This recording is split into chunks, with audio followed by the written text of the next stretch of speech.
Sally, doesn't do, Sally, doesn't do, I said.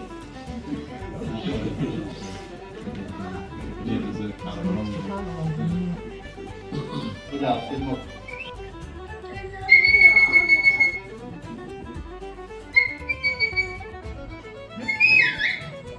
Doesn't do, Sally, doesn't do.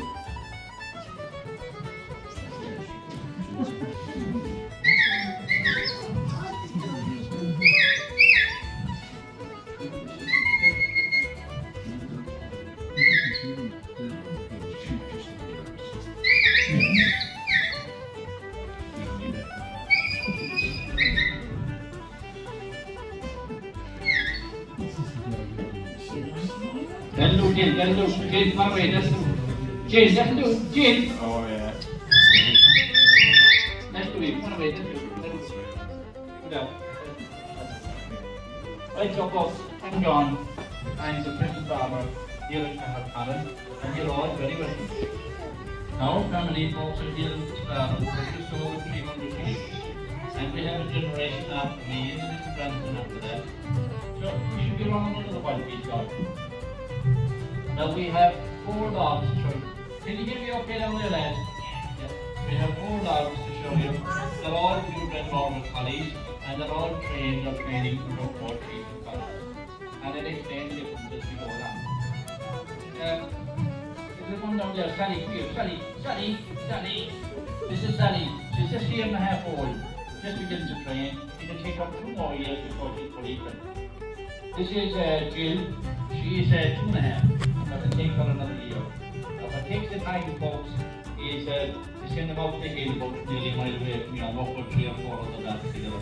Then about 8 to 10 months, they'll be handy enough where you can direct them, where you can see them. They'll walk away from them.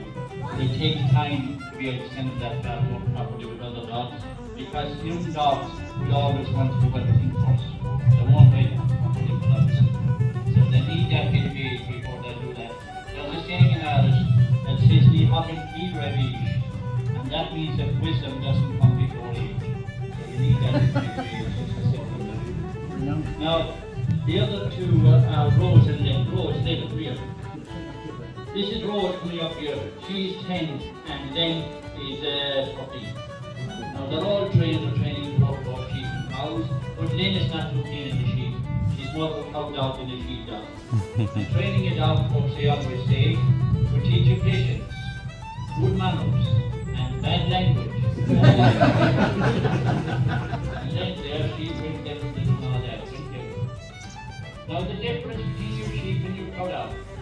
The sheepdog is born with the focus on her eyes that resembles that of a predator.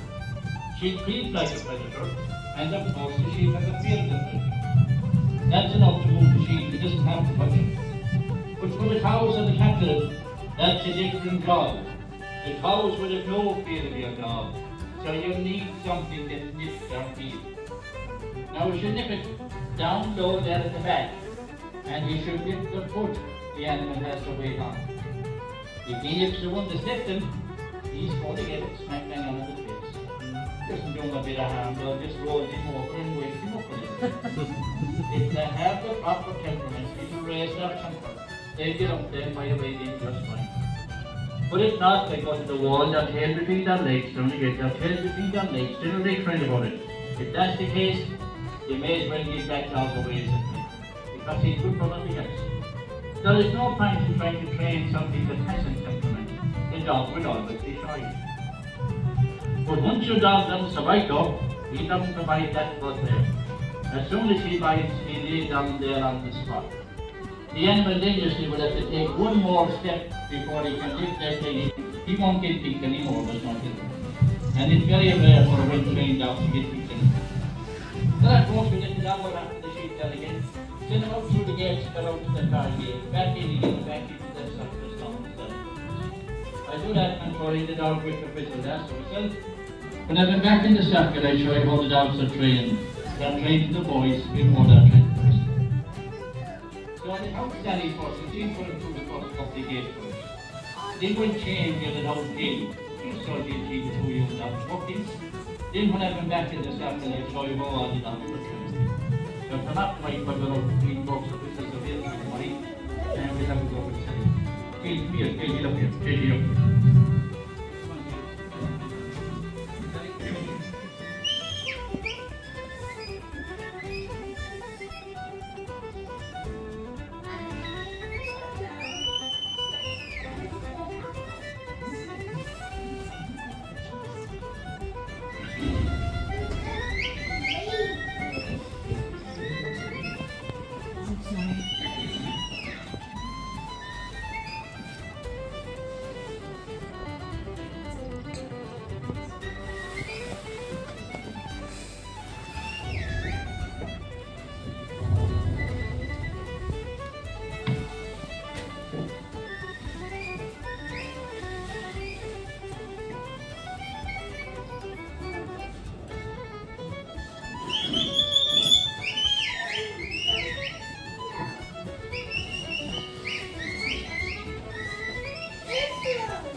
The dogs know that it's have to be trained to the boys before they're trained to the whistle. They've got to sit down, walk up, go left and go right, and they should only move now when that name is called.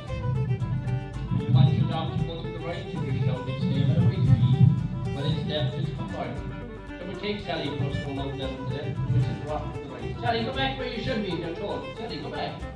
Sally, go back. Sally, come by. Sally, come by, yes, head. Sit down there and stay. Sit down and stay out of your phone. Rose, with me. Rose, with me. And no Rose. Jill, come by. Jill, come by. Come by, Jill, come by. Come by, Jill, come by. Come by, Jill, come by. And you, Sally, with me. Sally, with me. Sally, with me. Wait, wait. Wait, me, Sally, wait, wait. Oh, wait. Oh, wait. And you. Sit, Jill, come by, Jill, come by. Jill, come by. Sit there. Then, wait me, then, wait me. Wait, wait. Sally, get back where you should be. Then, wait me. Then, wait me. Then, away. Then, wait me. Out. Then, out. Then, way out. Then, stand there. Stand there. Rose, come by. Rose, come by. Then, come by. Then, Turn around, then turn around. Then turn around again. Then turn again. Turn, then turn around. That's better. That'll do it. That'll do. No, that's how the boys work. But the dogs have to be trained for a couple of reasons. First reason is we have changed dogs altogether. Telly's drama.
That means all 4 dogs rest at the moment.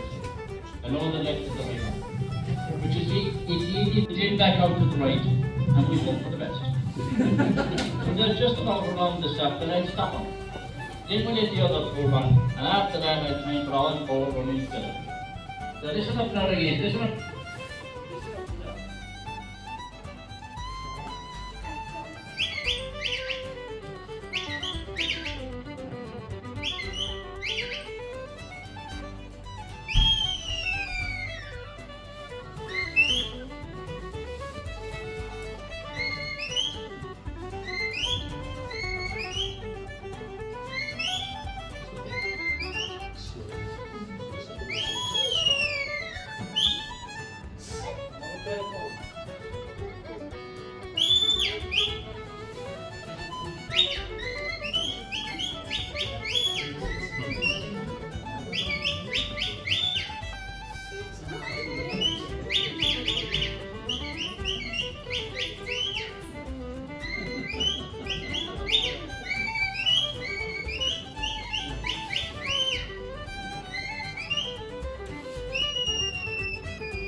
Now, once you do that, we'll put it in your weight.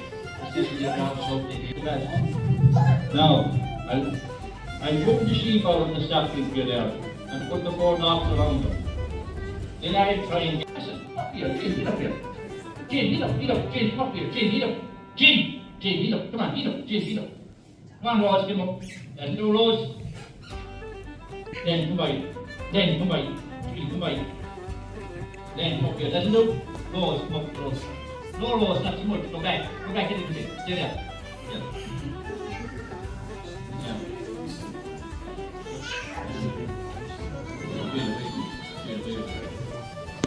Jim, sit. Jim, go back now. Go way up. Jim, go back now. Back now. Sit there. Sit. Then come by. Then come by. Then come by. Then come by.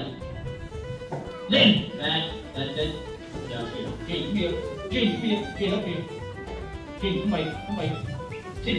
Back again. That'll do. 1, 2, 3. That'll do. Sit. There. Back then. Get out again. Take time now. Jim. Easy now. Wait. Feel away. Sit. Jim. Jim, go back into it. Sit that thing. That'll do. 4 more. Here. Jim, sit. Jim, up here. Walk up. Walk up. Right. Then sit. Jim, come on. Get away from me. Release 1 more. Get away from me. Then back up here. Release 1 more. Come up here. Jin, come on, Rose, get up, Rose, get up. Sit, Jin, Rose, get up, Rose, get up. Come on, Rose, get up. Jin, sit, Jin, come by, Jin, come by. Sit on the stage, sit, Jin. Back out from me, back away from me, get away. Get away, out, Jin, Jin, get back out. Jin, get back out, Jin, away, sit. Then come by, then come by, then come by. Then you're late. Jin, out, Jin, sit. Jin, back out, Jin, out. Jin, come here, away from me, Jin, away from me. Come on, walk up. Rose, walk up, push up. That'll do. Sit there, Jin, go back out, Jin, here. Come on, Jin, walk now, walk up. Jin, walk up. Walk up, easy now. Sit now. Jin, walk up again. Sit now. Then come by. Then come by. Jin, walk up again. That'll do. One way, that'll do. Go to the back, go. Out. Jin, sit. Come on, Jin, come by. That'll do it, that'll do. There's the body.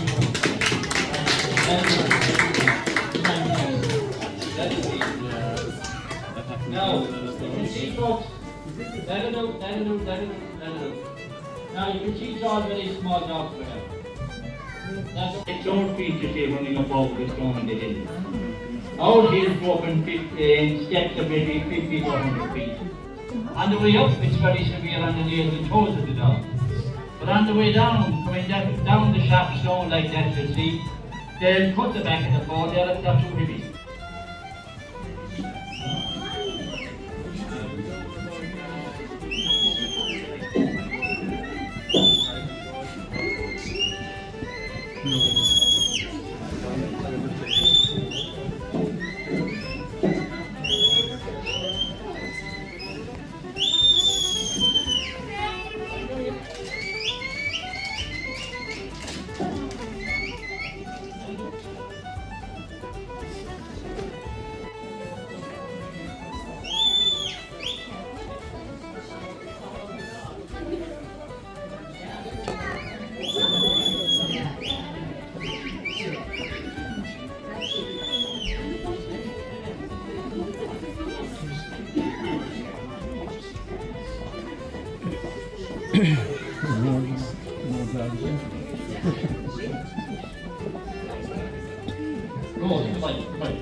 Rose, come on, wait. Then wait. Rose, walk up. Rose, come on, walk up. Then come on. Hey, Jin, come on. Jin.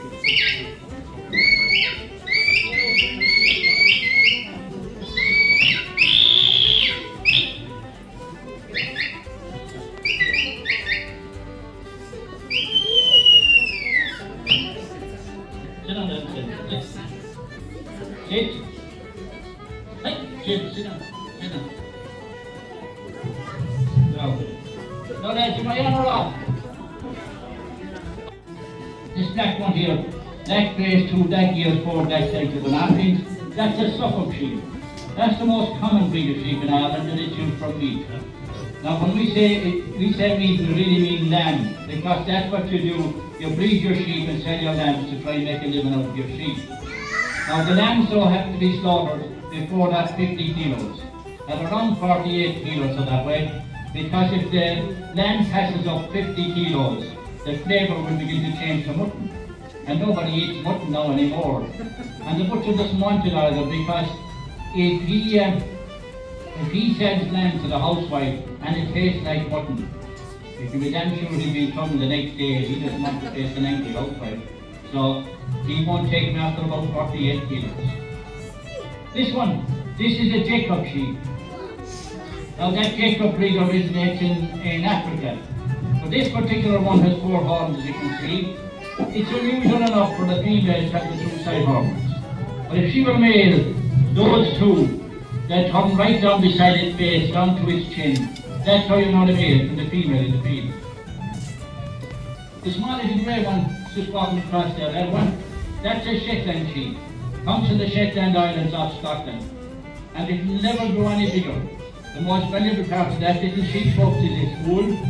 This was used for the Shetland woolen industry. The one with the colours on the back there, she has tips on her ears of black, 2 black eyes and black nose, and her 2 front teeth are black as well. That's the markings of the Kerry-Hill sheep, and that breed of sheep comes from Wales. Now this big one here beside me, this is a bred black nose sheep. Black nose, 2 black eyes, 2 black ears are the markings, and it comes from Switzerland. It's bred for the Swiss mountains, so it grows the wool twice as fast as everything else that's there. I suppose it needed that big piece for the Swiss mountains. It doesn't really need it here, but it'll grow that quickly anyway. And they say that bred black nose sheep, that's supposed to be the cutest sheep in the world. And I'm damn sure this fella doesn't fit the bill anyhow.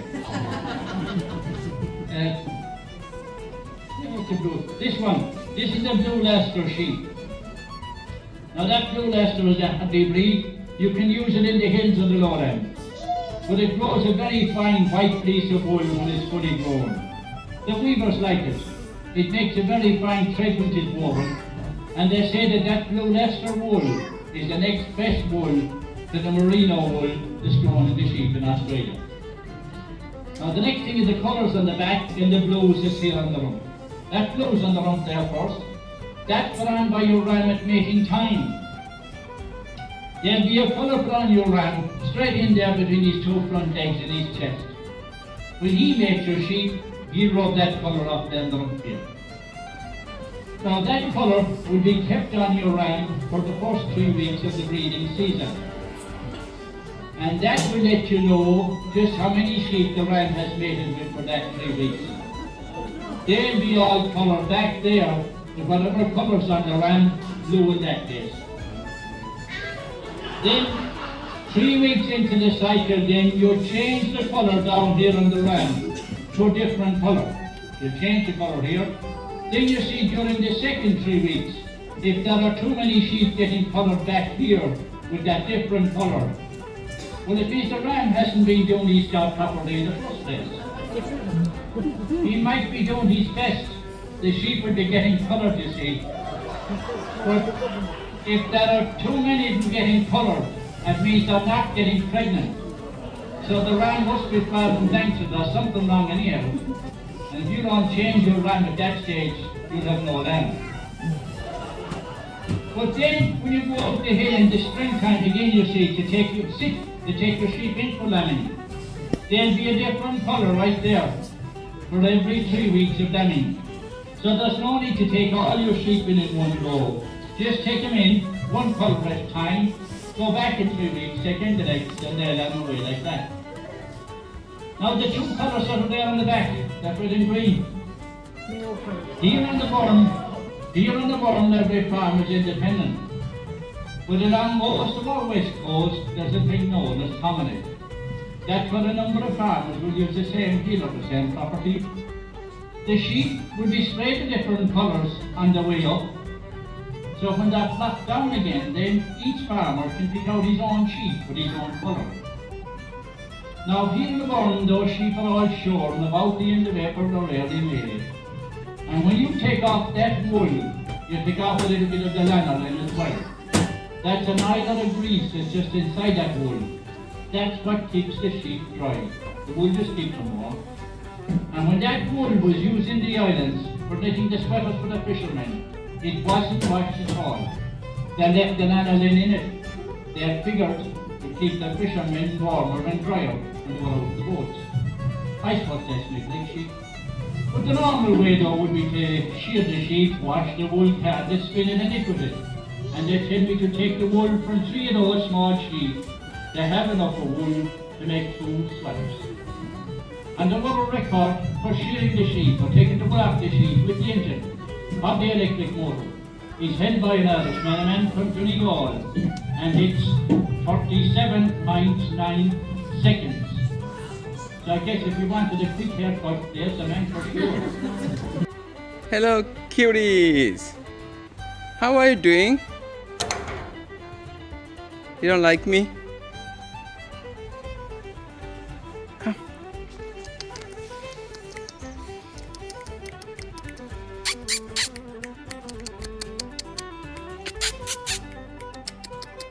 Come.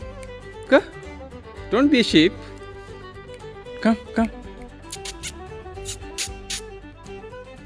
Oh, no. No. That's a clear no.